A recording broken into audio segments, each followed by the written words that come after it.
And this is Peter Stewart with today's episode of the pocket-sized podcast to help you get a better broadcast, podcast and voice-over voice. Thank you for listening to today's episode. We're looking at various warm-up techniques to help you get a better broadcast, podcast, voice-over voice. And today we're moving on from the tongue and the lips, which is what we've been talking about over the last couple of 3 weeks, to something new. And this is the nasal area. It's important to be really comfortable in diverting sounded air from your nasal cavity to the mouth and vice versa. That's what happens at the soft palate, which is at the back of the top of your mouth. Yeah, it's where the sound will come up, and some of it is diverted through the caves, through the meandering caves that go through your nose. Some of that sound comes out of your nose. We've spoken about this before. If you actually pinch your nose where you're talking, you'll be able to find out which sounds come through your nose. And most of them, the majority of the sounds, won't be a surprise for you to hear, actually come through your mouth. But it's that combination that gives your voice the sound of you, essentially. So it's really important to be able to divert the sound. Too much, and it could sound a little bit nasal.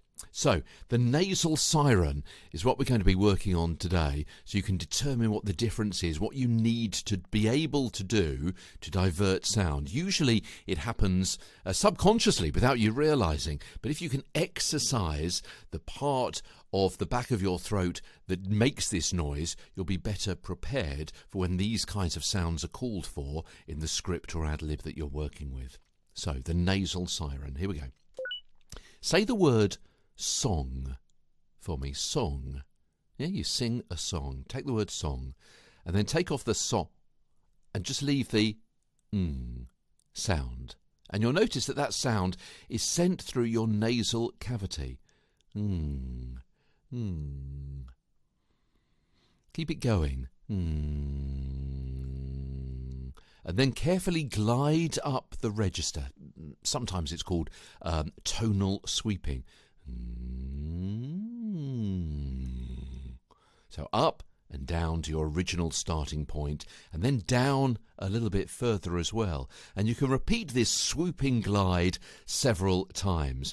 Keep it light, keep it fun. Don't force your voice in any way, shape or form, but just keep going with the tonal sweeping on the sound. And listen for any cracks, any slight breaks in the tone, which will show you the note you need to work on. So if you do come across a slight break in that tone, just kind of pull back a little bit, just go down a tone very slightly, and almost kind of just glide over where that crack appeared and just see whether you can massage it out. See if you can smooth it out and find out what is going on there. So you can then go from your home tone up and then down past the home tone and then below that as well. And also what you can do is something that we talked about yesterday as well. Put a couple of fingers on your larynx, or the outside of your larynx, on the throat, to feel the vibrations as you siren. Okay, here we go again. Starting off with your home tone. Song.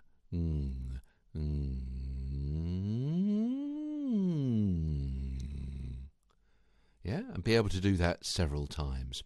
Now repeat it with the long V sound. Because that's a different kind of sound that you're making there with your resonators. So, v, as in very. V, and you'll notice that's quite reassuring. That's quite a satisfying sound that you're making with the v. Yeah, it's vibrating your lips. It's vibrating your larynx as well. It's quite a nice sound. So let's take that up and let's take it down as well.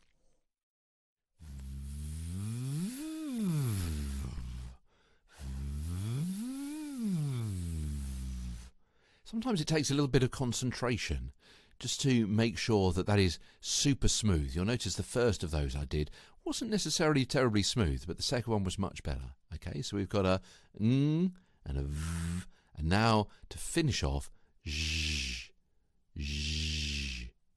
Yeah? So here we go with a zh. Zh, zh. It's almost like a kazoo, isn't it? That kind of sound. So there you go.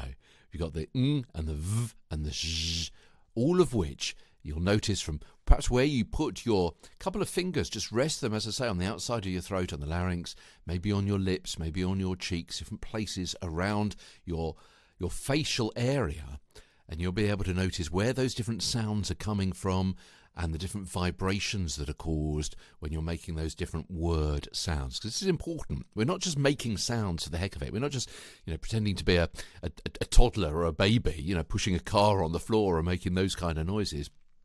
We're actually doing this for a reason, for you to work out, firstly, so you can warm up those different areas that those sounds are coming from, but also so you're mentally aware of where they're coming from, so that when you have those sounds that you need to form as part of words, that a little bit more consciously you can make a little bit more effort to actually sound them correctly, to add to your overall speaking experience and the listening experience for people with whom you are communicating.